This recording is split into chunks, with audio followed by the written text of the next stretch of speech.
Bismillah, alhamdulillah, alhamdulillahi rabbil alamin. Wa afdhalus salati wa atammu taslimi ala sayyidina Muhammadin wa ala alihi wa ashabihi wa man tabi'ahum bi ihsanin ila yaumiddin. Allahumma anfa'na bima 'allamtana wa 'allimna ma yanfa'una wa zidna ilma.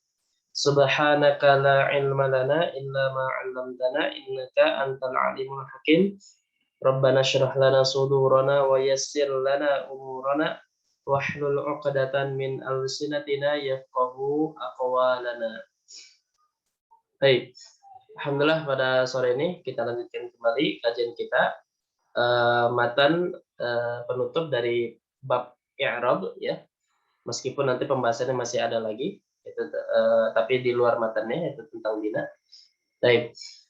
Bismillahirrahmanirrahim. Qala al-musannifu rahimahullahu taala wa nafa'ana bi 'ulumihi fid dharain. Baik, sebelum kita baca matanya sedikit kita review bahwa yang kita pelajari sebelumnya itu adalah terkait dengan definisi i'rab ya. Karena kita pembahasan tentang i'rab, maka yang dijelaskan pertama kali itu adalah al-i'rab. Kemarin sudah dibahas bahwa i'rab itu adalah perubahan kondisi akhir kata yang dimana perubahan tersebut itu disebabkan karena ambil yang berbeda ya, dan itu sifatnya ada yang lafzi ada yang takdiri. Lafzi itu memang perubahan itu betul-betul tampak, jadi tanda i'rabnya nampak, dhamanya kelihatan, fathahnya kelihatan, kasrahnya pun kelihatan seperti itu. Nah itu yang bersifat lafzi. Nah ada yang bersifat takdiri di mana perubahan itu tidak nampak atau tanda i'rabnya itu tidak muncul. Kenapa nggak muncul? Karena ada beberapa faktor. Nah, kemarin sudah kita bahas ada 3 faktor. Kenapa tanda i'rab itu tidak nampak? Ada 3 kemarin sudah kita bahas. Meskipun masih ada beberapa lagi, tapi yang paling banyak itu adalah 3. Yang pertama adalah karena ta'adzur. Ta'adzur ini artinya adalah mustahil. Kenapa nggak nampak? Ya kemarin mustahil. Itu pada kata yang ujungnya alif, ya baik isim maupun fi'il. Nah, yang kedua adalah thiqal. Thiqal ini artinya berat. Sebenarnya bisa nampak tanda i'rabnya, tapi nggak nampak karena berat untuk diucapkan, sehingga tidak ditampakkan untuk meringankan dalam supaya ringan dalam pengucapannya seperti itu. Nah, thiqal ini berat itu terdapat pada kata yang ujungnya alif ya sukun sebelumnya kasrah atau waw sukun sebelumnya dhammah, baik itu isim maupun fi'il. Itu juga sudah kita bahas pada pertemuan selanjutnya sebelumnya. Nah, terus selanjutnya yang terakhir adalah harokatul munasabah. Jadi kenapa nggak nampak? Karena harokatnya menyesuaikan, ya. Di mana ini terdapat pada isim yang diidhafakan kepada ya mutakallim seperti rabbik, baiti, kitabi dan seterusnya. Nah ini 3 ini sudah dibahas pada pertemuan sebelumnya. Baik, sampai sini ada pertanyaan dulu sebelum kita bahas materi baru ini. Ada? Oke, kalau nggak ada, nah sekarang materi ini insya Allah sangat mudah. Ini insya Allah sudah kita punya maklumat sebelumnya insya Allah ta'ala ya. Baik, bismillahirrahmanirrahim. Qala al-musannifu rahimahullahu ta'ala wa nafa'allahu bi'ulumihi fid dharain amin. Wa aqsamuhu arba'atun. Dan macam-macam i'rab itu ada 4. Nah, sekarang kita bahas jenis macam i'rab itu ada pembagian i'rab itu ada 4 ya. Insyaallah kita sudah paham semua, sudah pernah belajar semuanya. Raf'un wa nasbun wa khafdun wa jazmun, ada 4. Ada rafa, nasab, khafad dan jazm. Ya, cuma di sini mungkin kita agak asing dengan istilah khafad ya. Khafad di sini maksudnya adalah jar. Gitu ya, sebagaimana yang sudah disebutkan sebelumnya bahwa khafad dan jar itu sama saja, cuma beda nama saja, tapi secara hakikat substansinya sama saja. Apa yang bedanya? Bedanya kalau khafad itu istilah ulama-ulama Kufah, kalau jar itu istilah yang digunakan oleh ulama Basrah. Nah, berhubung penulis kitab Al-Muqaddimah Al-Ajurumiyah ini bermadzhab Kufah, maka istilah yang digunakan adalah khafad. Seperti itu ya. Jadi rafa, nasab, khafad dan jazm. Kalau biasa kita dengar rafa, nasab, jar dan jazm, gitu ya, seperti itu. Jadi ada 4. Rafa, nasab, khafad dan jazm. Nah, falil asma'i min dzalika. Nah, Kalimah itu kan ada 3, ada isim, fi'il, dan huruf. Nah, isim itu apa aja sih? Kebagian dari i'rab yang 4 ini ternyata ada 3. Isim itu 3 kemungkinan kondisinya. Ada pertama adalah ar-raf'u wan nasbu wal khafdu. Jadi kalau isim itu kemungkinannya berada di salah satu di 3 kondisi ini.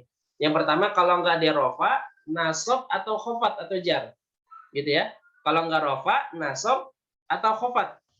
Wala jazma fiha, tidak ada jazm dalam isim. Gitu ya. Tidak ada jazm dalam isim. Jadi enggak ada istilah isim itu majzum, enggak ada. Tapi kalau isim itu marfu, isim itu mansub, isim itu majrur, itu ada kemungkinan. Tapi kalau misalkan majzum itu enggak ada. Adanya marfu, mansub, dan majrur. Kalau majzum itu isim enggak ada. Gitu ya. Jadi cuma 3 saja di antara yang 4 itu isim. Bagaimana kalau fi'il? Kalau fi'il walil af'ali min dzalika, sementara fi'il itu dalam kondisi i'rabnya itu 3 juga. Yang pertama adalah ar-raf'u wan nasbu wal jazmu. Ada rafa, nasab, dan jazm. Wala khafdhu fiha. Tidak ada khafat dalam fi'il. Fiha hanya ini kembali kepada af'al ya. Kalau yang di atas wala jazma fiha hanya kembali kepada al-asma. Karena jamak tidak berakal maka muannats gitu ya. Baik, kembali ke sini ke tadi. Jadi fi'il itu kemungkinan cuma 3 kondisinya. Dan fi'il ini pun tidak semua fi'il. Hanya fi'il mudhari saja. Fi'il madhi, fi'il amr enggak ada istilah rafa. Nanti dibahas pembahasan terkait dengan bina nanti insyaallah pada pertemuan selanjutnya. Jadi kalau fi'il mudhari itu cuma kemungkinan 3. Kalau enggak dia marfu, mansub, atau majzum. Kalau enggak marfu, mansub, majzum, enggak ada istilah majrur dalam fi'il, enggak ada. Seperti itu ya. Nanti kesimpulan nanti di pembahasan terakhir insyaallah taala. Nah, ini pembahasan kita dalam kesempatan sore ini. Insyaallah ada pertanyaan sampai sini? Bikin soal?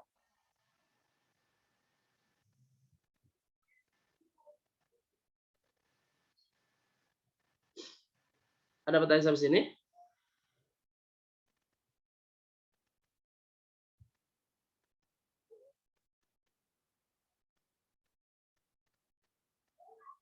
Ya, insyaallah jelas ya? Ini suara saya jelas ya? Jelas, Jelas ya? Oh. Enggak ada suaranya soalnya. Khawatir dari tadi saya ngomong enggak nyampe. lanjut ya? Ustaz. Lanjut Ya. ya. Nah sekarang kita bahas rafa, nasab, jar, khafat, dan jazam dari definisinya aja ya. Anwaul i'rab, macam-macam i'rab. Pertama ar-raf'u. Raf'u ini masdar dari kata rafa'a yarfa'u, masdarnya ya. Apa sih rafa' itu?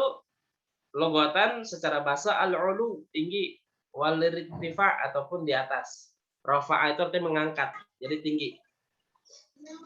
Baik. Itu secara bahasa arti tinggi atau di atas. Kalau istilah apa secara istilahan? Istilah yang sudah disepakati oleh para ulama nahwu. Nah ini. Taghayyurun makhsusun, artinya perubahan khusus, perubahan suatu kata yang khusus, alamatuhu ad-dhammatu, yang dimana tandanya adalah dhammah. Wa ma naba anha, ataupun emang wa ya, bukan aw ya. Coba saya cek.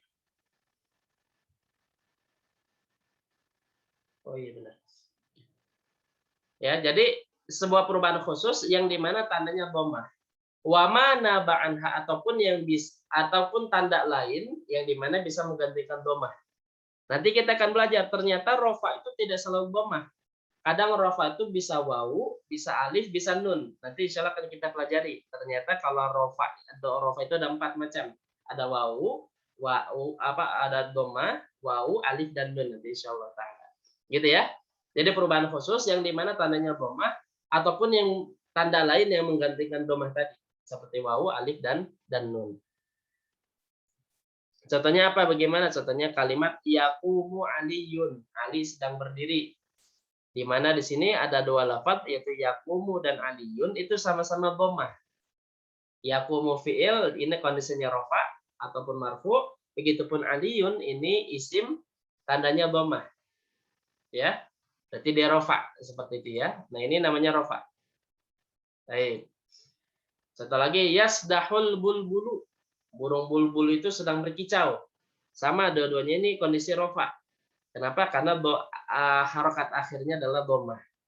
Ini rofa i'rab yang pertama. Sampai sini ada pertanyaan? Kenapa rofa ini selalu dibahas pertama kali kalau ketika membahas i'rab? Karena rofa yang kedudukan paling tinggi. Ya, kedudukan paling tinggi dalam sebuah kalimat nanti dibahas ya.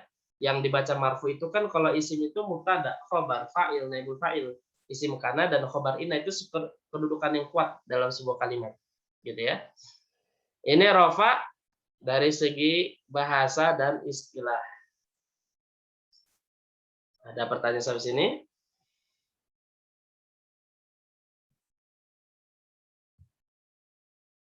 Insyaallah jelas ya.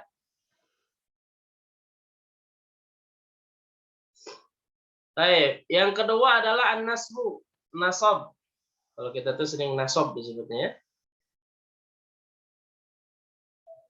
Apa itu nasab? Secara bahasa artinya alistiwa. Ini juga sama. Masdar apa namanya nasab itu an-nasb itu masdar dari nasaba yansibu. Nasaba yansibu. Artinya alistiwa wal istiqamah, tegak lurus. Artinya meluruskan, menegakkan. Bisa juga. Makanya dalam pembahasan fikih ada pembahasan nasbul imam, menegakkan imam, pemimpin gitu maksudnya. Ya. Itu an-nasab dari segi lugawinya secara bahasa. Secara istilahan dalam ilmu nahwu apa? Nah, ini sama seperti sebelumnya. Taghayyurun makhsusun, perubahan khusus, alamatuhu al-fathatu, yang dimana tandanya itu adalah fathah. Jadi bedanya cuma dhamma dan fathah aja saya. Wa mana ba'anha, ataupun yang bisa menggantikan posisi fathah, tanda lain yang bisa menggantikan fathah. Seperti apa? Seperti huruf alif, seperti huruf ya, termasuk kasroh, begitupun hadfun nun, nanti kita akan bahas. Ternyata nasab itu tidak selalu fathah. Ada 5, ya, ada fathah, ada alif, ada ya, ada kasroh, ada hadfun nun. Nanti sudah dibahas pada babnya gitu ya. Jadi adalah sebuah perubahan khusus yang dimana tandanya adalah fathah ataupun yang menggantikan fathah itu, ya. Contohnya gimana? Contoh seperti lan uhibbal kasala. Saya nggak suka yang namanya kemalasan. Nah, di sini kalimat ini ada 2 kata kalimah yang dimana kondisinya nasab. Yaitu kata uhibba dan al-kasla. Al-kasala. Itu juga dibahas. Kenapa sih uhibba dibaca nasab? Karena dia ada lan sebelumnya. Ini fi'il mudhari. Kenapa sih al-kasala dibaca nasab? Dibaca fathah ujungnya itu. Kenapa? Karena dia sebagai maf'ulun bih dari kata uhibba. Gitu ya. Seperti itu. Nah, ini contoh nasab. I'rab yang kedua. Ada pertanyaan dulu sampai sini sebelum yang ketiga?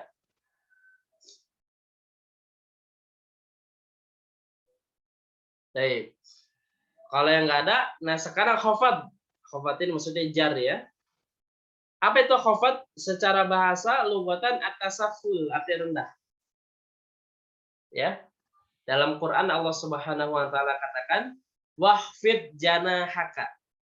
Khafadho yakhfidu. Wahfid janahaka. Artinya adalah rendahkanlah sayap kedua sayapmu. Maksudnya bersikap tawabu. Gitu ya. Kepada orang tua pada surat Al-Isra ya. Wahfid janahaka, rendahkanlah sayapmu, maksudnya bersikap tawadhu. Itu secara bahasa. Nah, sekarang apa? Secara istilahan makna daripada khafat yang sudah disepakati ulama nahwu, apa itu? Taghayyurun makhsusun alamatuhu al-kasrah. Sama, yaitu sebuah perubahan khusus yang dimana tandanya adalah kasrah. Wa ma naba'anha, ataupun yang bisa menggantikan kasrah itu. Nanti juga akan dibahas. Ternyata kasrah itu khafat ataupun jar itu tidak selamanya kasrah, bisa juga yang lain. Seperti apa? Seperti huruf ya, begitupun fathah. Jadi khafat atau jar tandanya 3. Kasrah, ya, dan fathah. Nanti juga dibahas pada pertemuan insyaallah taala. Gitu ya.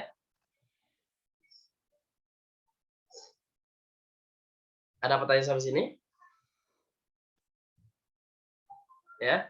Contohnya gimana? Seperti ta'allamtu minal kasuli. Saya merasa sakit ya dari film di ta'allama ya, merasa sakit karena orang-orang malas, ya. Karena orang-orang malas.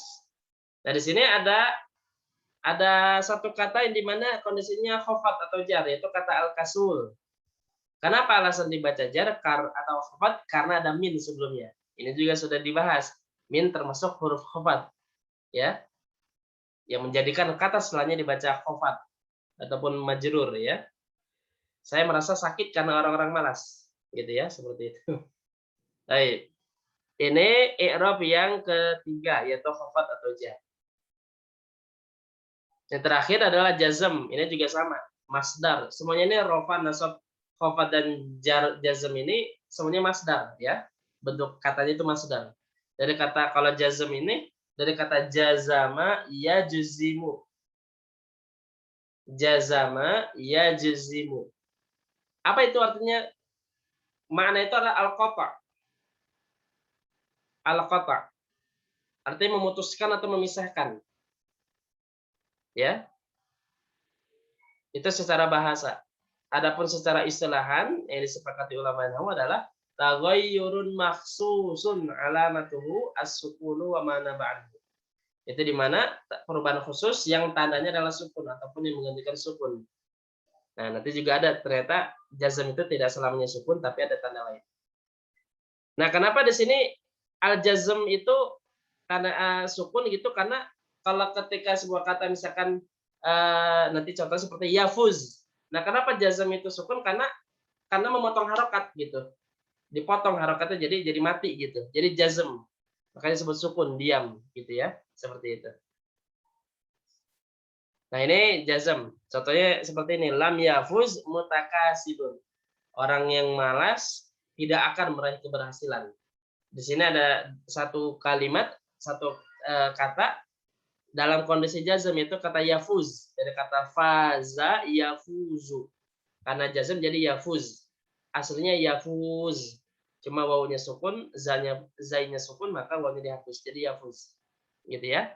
Nah, ini 4 i'rab, rofa, nasab, khofat dan jazm yang sudah kita bahas dari segi definisi lugatan maupun istilahan.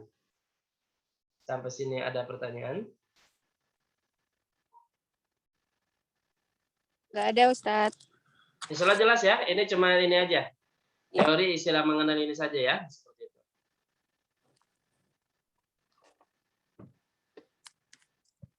Nah, kalau nggak ada, nah ini tadi kesimpulan yang terakhir ya. Kalimat itu kan ada 3, isim, fi'il, dan harf. Isim dan fi'il itu punya i'rab. Dia mau i'rab bisa berubah. Kalau harf nggak ada. Ya, harf nggak ada. Isim tadi 3 ya, rofa, nasab, dan khofat. Jazm nggak ada kalau isim. Jadi nanti kita mengenal isim itu bisa marfu, bisa mansub, bisa majrur. Kalau fi'il, rofa, nasab, dan jazm. Bisa marfu, bisa mansub, bisa majzum. Nggak ada majrur dalam fi'il, nggak ada. Nah, kalau harf ataupun huruf itu nggak ada i'rabnya, nggak punya i'rab, dia hukumnya bina, nanti pembahasan selanjutnya akan kita bahas. Kalau di buku itu pembahasannya itu pembahasan dijelaskan itu adalah bina dulu, baru tanda-tanda apa macam-macam i'rab. Tapi saya balikin ya, saya menjelaskan terkait dengan macam-macam itu, baru pembahasan terakhir itu adalah tentang bina, gitu.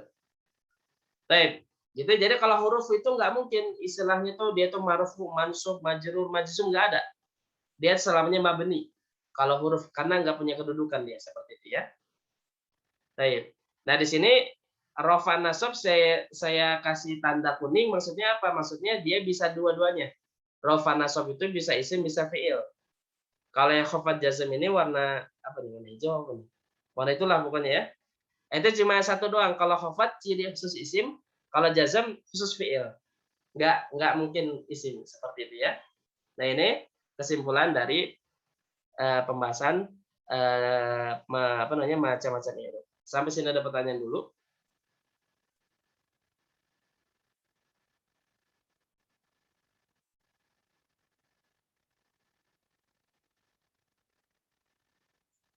Gimana yang lain? Insyaallah jelas ya?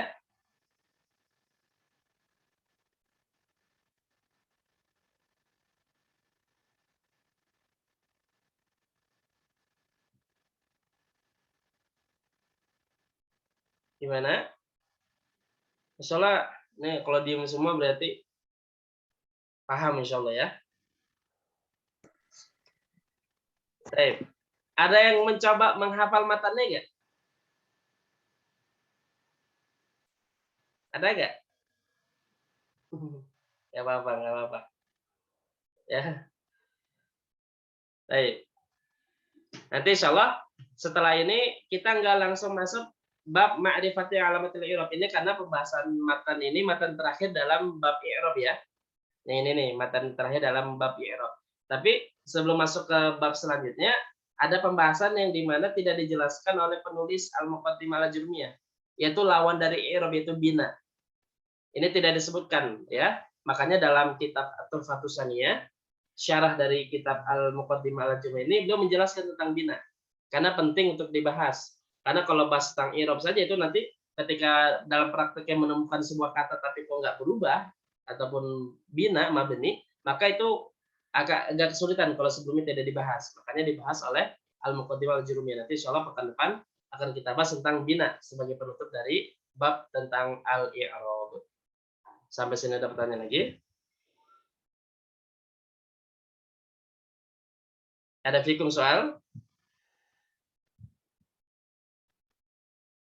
Ya, ada. Kalau nggak ada ini saja mungkin yang bisa kita bahas untuk sesi yang pertama. Ya. Syukran jazakumullah khaira. Kita tutup dulu. Subhanakallahumma wa bihamdika asyhadu an la ilaha illa anta astaghfiruka wa atubu ilaik.